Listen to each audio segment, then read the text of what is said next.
여러분 안녕하세요. 수다몽입니다.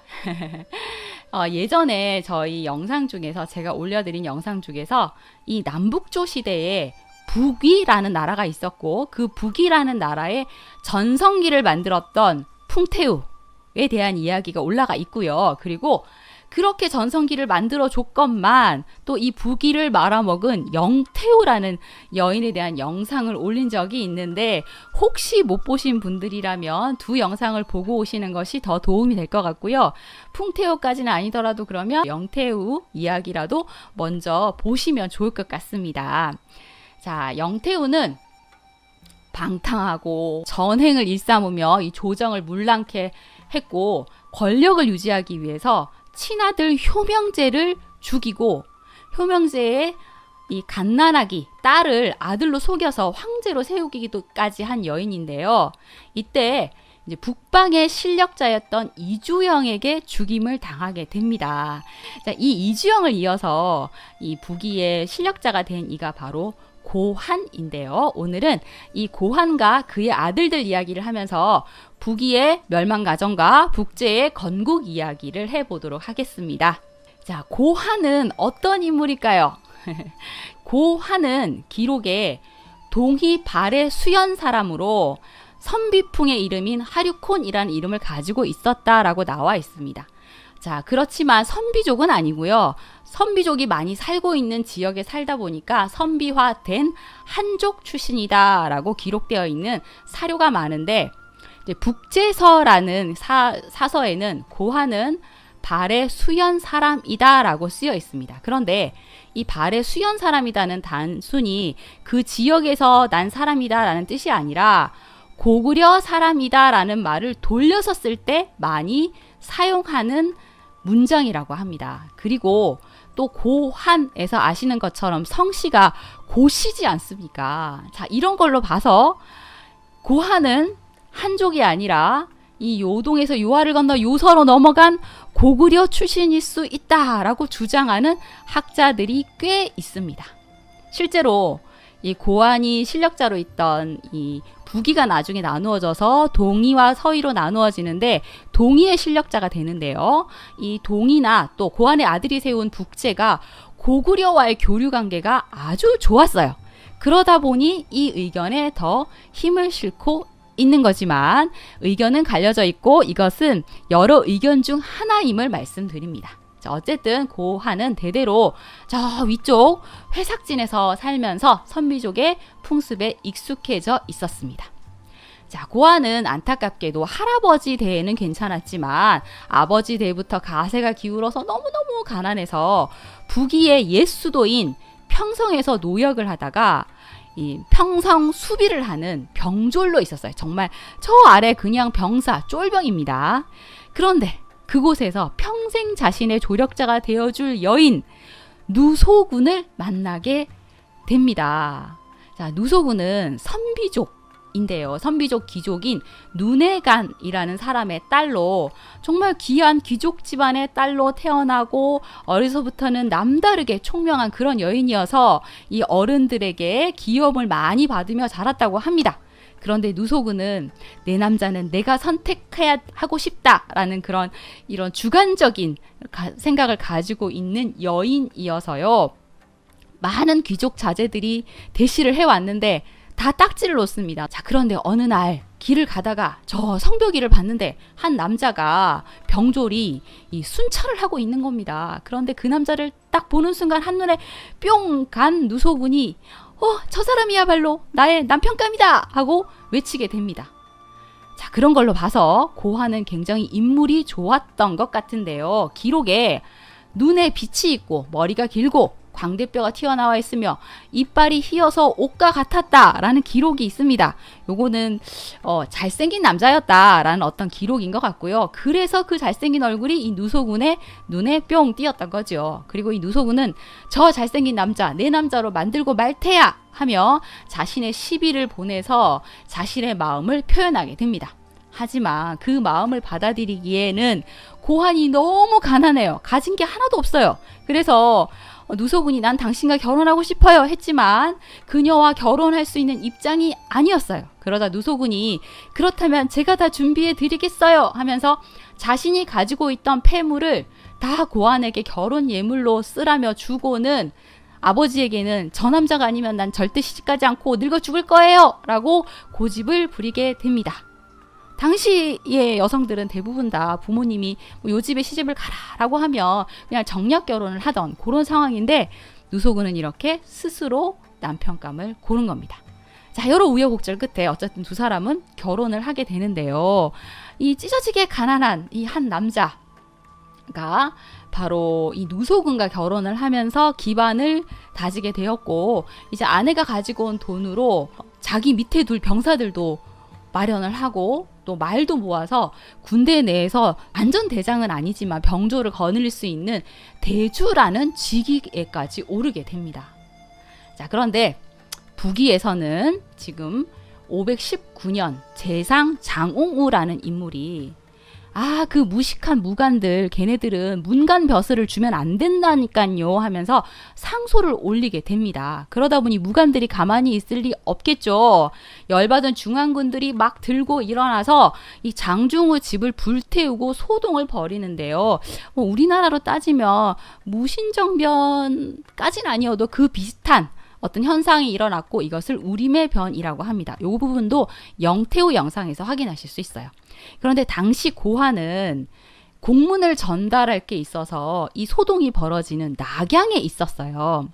자, 그런데 당시 이 효명제의 섭정을 맡고 있던 영태우 계속 등장을 하죠. 영태우가 이 폭동을 일으킨 주동자 8명을 제외하고는 그냥 다 용서를 해주고 이 사건을 그냥 무마시킵니다.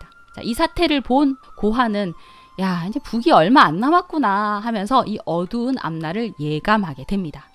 그리고 다시 이제 공문을 전달을 하러 저 북위의 육진 중 하나인 이 회삭진, 네, 이제 공문을 전달하러 갔는데 공문을 들고 갔더니 거기에 관원 중에 영사마상이라는 이제 부서에 가서 공문을 전달했어요. 그런데 그 중에 마상이 아유 그래 고생했어 하면서 자기가 고기를 막 뜯고 있는데 고기를 전달해 주면서 자 이거 먹어 하고 주는 거예요. 그래서 아무 생각 없이 그 고기를 받아서 그 자리에 앉아서 먹었어요. 그런데 그 사람이 갑자기 벌떡 일어나더니 어디 건방지게 나와 함께 겸상을 하려 하느냐 하면서 그대로 막 곤장을 내려치는데 40대가 넘는 곤장을 맞게 됩니다. 자, 이렇게 낙양에서의 어떤 사건을 목격을 하고 또 억울하게 수모까지 겪고 이제 집으로 돌아온 고한은 어떤 결심을 하고 실행에 옮기게 돼요. 이런 난세에는 재산 지고 뭐 이렇게 가만히 앉아 있을 게 아니라 뭔가를 해야 된다. 세상이 변하고 있어. 라는 생각을 해서 이 아내가 뭐 귀족딸이니까 당연히 돈이 많았겠죠. 그래서 아내의 재산을 팔아서 이제 세력을 만들기 시작합니다. 이때 고한과 함께한 이들이 사마자여, 유기, 가연지, 손등, 후경 뭐 이런 사람들인데 뒤에 다시 언급될 인물들입니다. 자, 525년 이 북위에서는 육진의 난이 일어나는데요. 육진도 설명하면 너무 기니까 영태우 영상에서 확인하시면 좋겠습니다. 이 육진의 난이 일어났을 때 고한도 그 육진의 난에 일으킨 사람 중 한 명인 이 둔학주 부대에 합류를 했는데 뭔가 맞지 않고 실망을 하고 하면서 힘든 생활을 하다가 우여곡절 끝에 자신과 함께 하던 이 무장들과 함께 이 앞에서 한번 언급한 바 있는 이주영의 밑으로 들어가게 됩니다. 자, 그런데 이 이주영이 처음에는 뭐 거짓골로 자기한테 저 받아주십시오 하고 오니까 고한에게 뭐 크게 관심이 없었어요. 그런데 어느 날 마국간에서 막 함부로 막 사납게 날뛰는 말을 고한이 쉽게 딱 길을 들이는 거예요.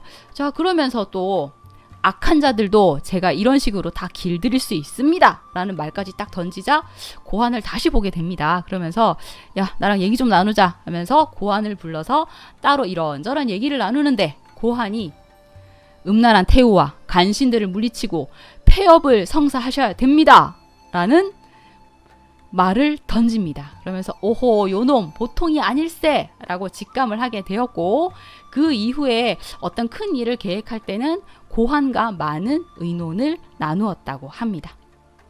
자, 그리고 이 고환과 함께 이주영의 부대에 중용되어 있던 원천목, 하바락 뭐 이런 사람들이 있었는데 지금 이대로 있으시면 안 됩니다. 당장 낙양으로 진군하셔서 정권 잡으셔야 됩니다. 라고 권고를 했고 결국 이주영은 낙양으로 쳐들어가 정권을 잡고 이 부기를 혼란케 한 영태우를 비롯한 2000여 명의 신하를 대학살하는 하음의 변을 일으키게 됩니다. 그리고 정권을 잡게 되었죠. 자, 이렇게 고환은 이주영 밑에서 두각을 나타내면서 또 여러 작고 큰 전투에서도 두각을 나타내서 걸출한 장군으로 인정을 받으면서 친신도독, 진주자사를 지내게 됩니다.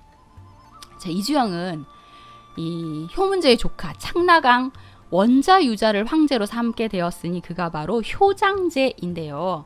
효장제는 이주영의 허수아비 황제 노릇은 하지 않겠다라고 마음을 먹고 어느 날 이제 궁궐에 이주영을 초대해서 나 논의할 거 있습니다 라고 초대를 해놓고 밖에 위사들, 그러니까 병사들을 딱 대기시켜 놓습니다.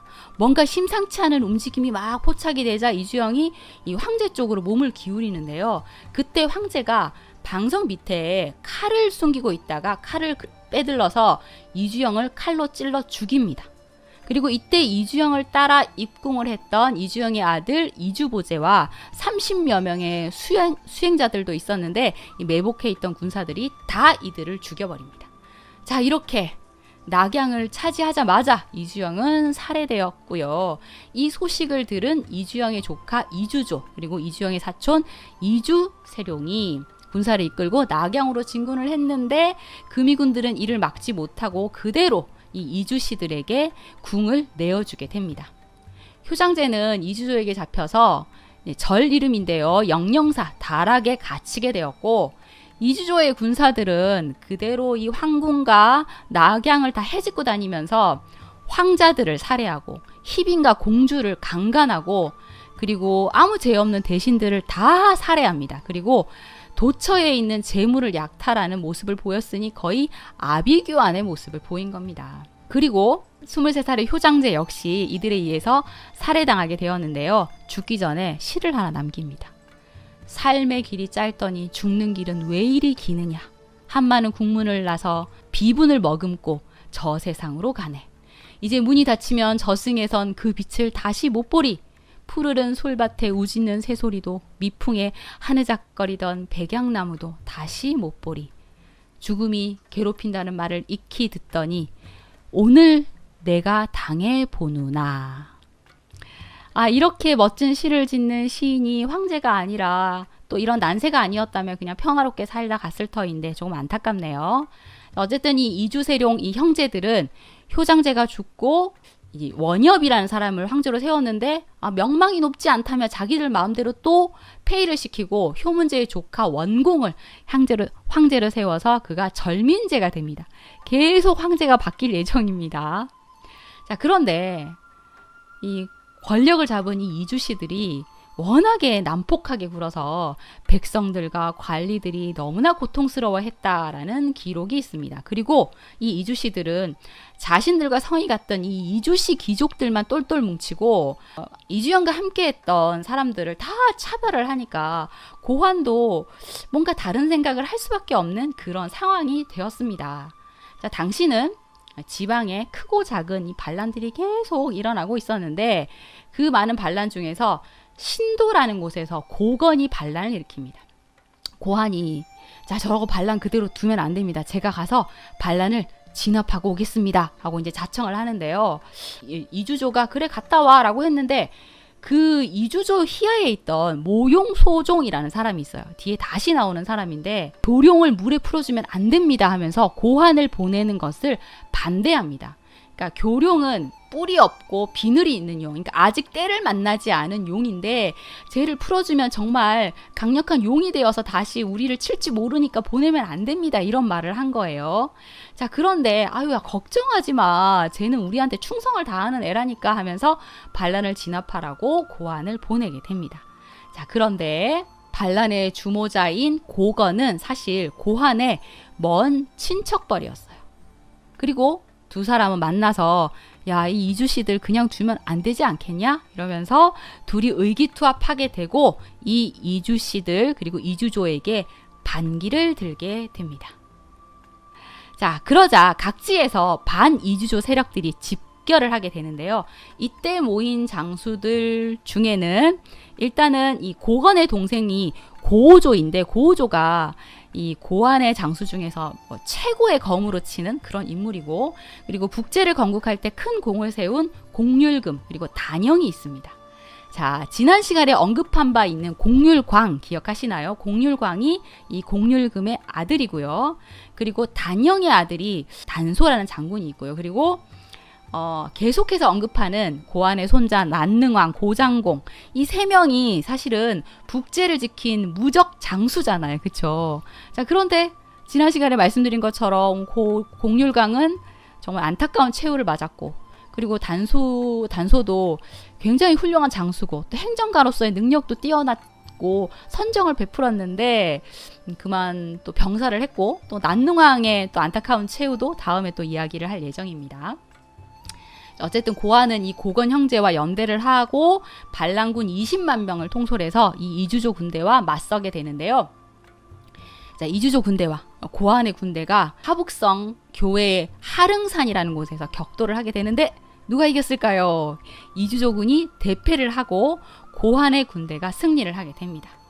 이 이주씨들이 워낙에 횡포를 부리니까 불만이 계속 누적되어 있어서 주변 세력들이 다 등을 돌리고 고한 세력에게 힘을 더해주기도 했고, 그리고 이 이주조와 이주세룡이 권력을 잡을 때까지는 합세를 했지만 권력을 잡고 났더니 더 높은 곳에 오르겠다며 서로 갈등을 일으켰기에 제대로 대처할 수 없어서 결국 대패하고 만 겁니다. 자, 이주조는 고한의 군대에서 패하고 나무에 목을 매서 자결을 했고요. 또 남아있던 다른 이주씨들은 낙양에서 절민제 원곡 밑에 있던 곡사춘이라는 인물에 의해서 거의 대부분 다 제거당하게 됩니다.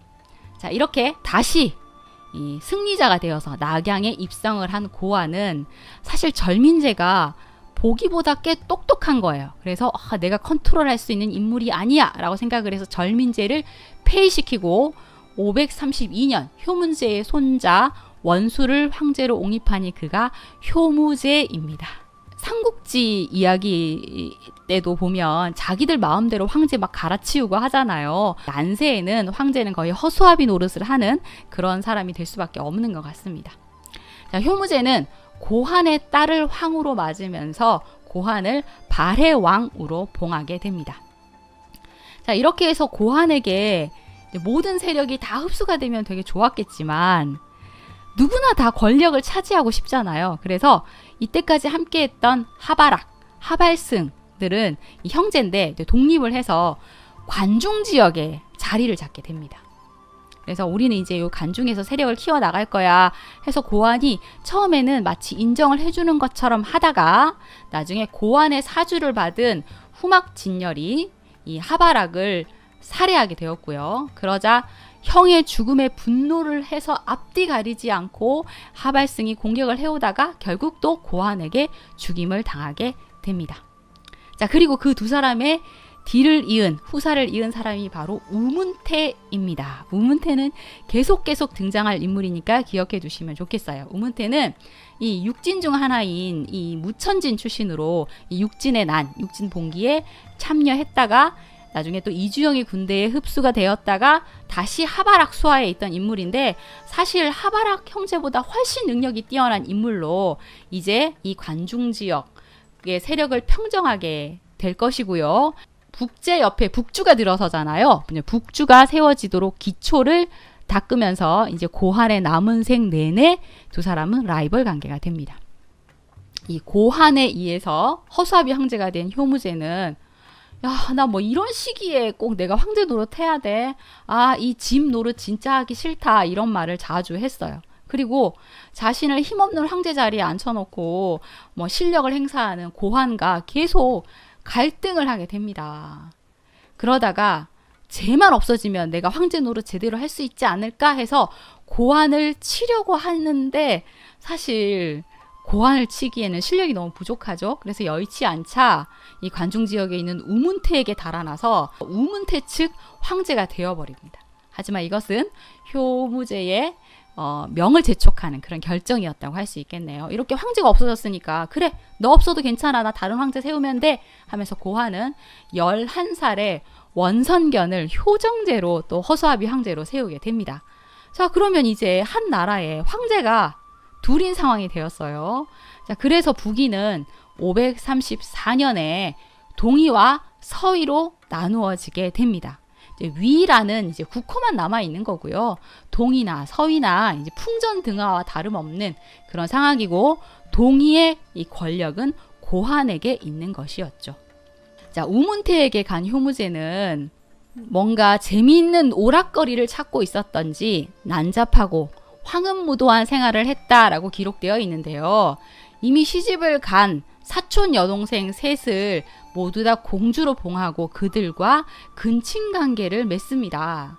자, 그러자 우문태가 그 세 공주 중 한 사람인 평원공주 원명월을 어떤 구실을 만들어서 이제 살해하고 죽이고 이런 식으로 행동하시면 저 가만히 안 있습니다 하면서 경고를 하면서 두 사람의 갈등은 최고조에 이르게 됩니다.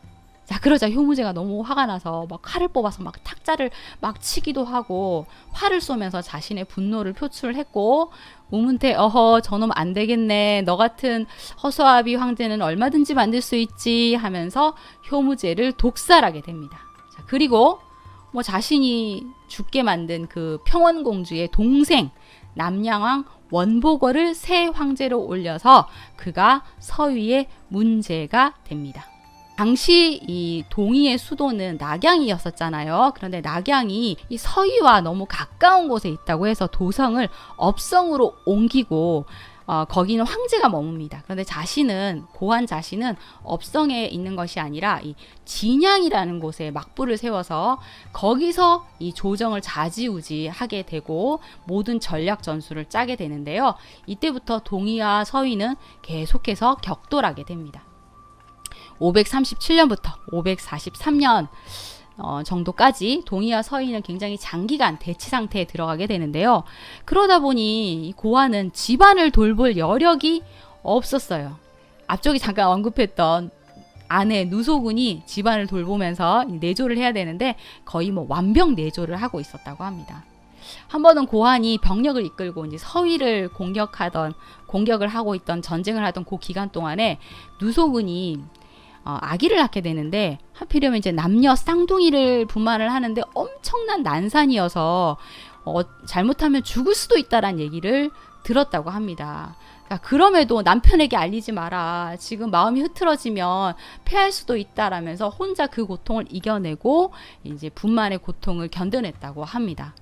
그리고 고환은 사실 누소군 외에 첩이 되게 많았거든요. 10명의 첩이 있었는데 누소군이 질투를 했다든지 이런 기록이 하나도 남아있지 않는 걸로 봐서 대업을 이루기 위해서는 나는 뭐든 참아야 한다. 이런 생각을 했던 것 같습니다. 자, 서위와 계속 전투를 벌이고 있다 보니까 사실 내 편이 되어줄 어떤 다른 나라가 필요했어요. 그래서 저 북쪽에 사실은 북위와 계속 대치관계에 있었던 유연이 있었는데 그 유연을 지지 세력으로 확보해야겠다라는 생각을 하게 된 겁니다. 그래서 유연의 칸인 우꾸려 안악의 딸 연영공주와 정략 결혼을 하게 돼요. 내 딸과 결혼을 하면 내가 지지해 줄게 이렇게 얘기를 한 거죠. 자, 그래서 연영공주를 딱 집에 데리고 왔을 때도 누소군은 전혀 화를 내지 않고 대의를 위해서는 어쩔 수 없다라면서 이를 받아들였다고 합니다. 연영공주 사실 이 유연 사람들이 굉장히 좀 거칠고 강한 사람들이잖아요. 그러다 보니 이 공주 역시 굉장히 성격 강한 여인으로 고환에게 이것저것 요구하는 것도 많고 조금 거칠게 굴었는데 이 유연과의 관계를 유지해야 되니까 고환이 될 수 있으면 이 공주의 심기를 건드리지 않으려고 노력을 하는 상황이었어요. 그런데 이 공주가 이 누소군이 자기보다 먼저 거기 버티고 있는 게 너무 마음에 안 들고 너무 질투가 나는 거예요. 그래서 계속 불편한 기색을 막 보입니다. 그러자 누소군이 공주께서 불쾌하시니 저를 보러 오지 마세요 하면서 남편의 불편한 마음을 오히려 다독이면서 이 관계를 정리하기 위한 노력을 했습니다. 고한은 1처 10첩을 두었고요. 자식도 많습니다. 15남 3녀를 두었는데 그 중에 누소군이 낳은 아이가 8명, 아들을 6명 낳고 딸을 2명을 낳았다고 해요. 그러니까 어쨌든 뭐 많은 첩이 있었다고 해도 누소군을 총애하고 두 사람 사이가 굉장히 좋았다라는 것을 알 수가 있죠. 북사의 기록에 따르면 누소군은 아기를 낳으면 왜 태몽이라는 걸 꾸잖아요. 그런데 이 태몽을 되게 독특한 태몽을 꿨대요. 아들 4명이, 한 명은 나중에 추존이 되긴 하지만 3명이 황제가 되고 한 명은 고징은 나중에 황제로 추존이 되거든요. 이 4명이 전부 다 용 꿈을 꾼 거예요. 용 종류가 다른데 고징을 임신했을 때는 단용의 꿈을 꿨고, 고양을 임신했을 때는 대룡을 꿈꿨고, 고연을 임신했을 때는 연용이 땅에 이렇게 있는 것을 꿈꿨고, 그리고 고담을 임신했을 때는 용이 바다에서 목욕을 하는 꿈을 꿨다고 합니다. 그리고 두 딸을 임신했을 때는 달이 품 안에 들어오는 이런 꿈을 꿨다고 하는데요. 말씀드린 것처럼 아들 3명이 북제의 황제가 되고 한 명은 사후의 황제로 추존되고, 그리고 딸 2은 이제 북위의 황제인 효무제에게 한 명이 시집을 가고, 나중에 갈라져서 효정제가 들어섰을 때는 또 딸을 시집 보내서 효정제의 황후가 되었다고 하네요. 자, 계속해서 동의와 서인은 일진일퇴를 거듭하면서 전쟁을 하게 됩니다. 이 전쟁 과정을 이야기하면 또 되게 재밌긴 하지만 너무 길어요. 그리고 우리는 전쟁사를 이야기하고 있는 게 아니니까 일단 537년에 일어난 사원 전투에서는 이 우문태의 전략에 걸려서 고한이, 그러니까 동의가 철저하게 패배를 당하게 되고요. 그리고 543년에 이제 망산 전투에서는 이번에는 서위가 패배를 합니다. 망산 전투는 뒤에 다시 한번 언급이 될 예정이에요. 자, 그리고 고한의 마지막 전투는 좀 얘기를 해야 할 재미있는 전투여서 저희가 이야기를 해볼 텐데, 546년에 있었던 이제 옥벽 전투입니다. 그해 8월에 고한이 전국의 군사를 총 집결시켜서 서위를 공격하게 되는데, 이 공격했던 성이 옥벽이라는 성으로 군사들을 다 겹겹이 성을 외워싸서 봉성을 하고 있었습니다. 그런데 이 옥벽성을 지키고 있던 수성장이, 서위의 수성장이 병주자사 위효간입니다. 위효간은 제가 지난 시간에 공률광 얘기했을 때도 잠깐 언급을 했던 서위의 장군이었죠. 이름은 위수규인데 이 위효간이라는 자가 더 유명해서 위효간으로 더 많이 알려져 있지요. 이 고한이 그 옥벽을 이제 총 공격을 했는데, 위효간이 정말 대단한 장수였던 게 방어에 전혀 흔들림이 없는 거예요. 고한이 물 없으면 니네가 어떡할 거야 하면서 성 안에 들어가는 식수를 끊기 위해서 흘러 들어가는 흐름을 막아버려요. 그러니까 이제 물이 없으면 니네 나오겠지 이랬는데, 위효간이 어림없지 하면서 미리 우물이 어디에 있을지, 물이 나오는 곳을 파악해서 성 안에 우물을 팝니다. 자, 보통 이제 공성정 하면 토성 쌓잖아요. 그래서 막 토성을 쌓아서 또 이제 안으로 들어가려고 했는데, 위효간은 이제 목책을 쌓아서 또 이 고한군을 막아내죠. 그러자 또 고한이 이번에는 땅굴을 파요. 그래서 땅굴을 파서 이제 성 안으로 침투를 하려고 했는데, 위효간이 긴 해자를 딱 파가지고 땅굴을 막아버리고 침입해 들어오는 동의군을 다 사로잡은 다음에 땅굴 속에 불을 질러버립니다. 고한이 이놈 대단한데 이러면서 막 커다란 공차를 밀고 들어와서 성벽을 막 부숴요. 그래서 성벽이 부서지는데, 이번에는 위효간이 아주 두터운 이제 파륙으로 휘장을 만들어서 성벽을 다시 감싸면서 위기를 모면합니다.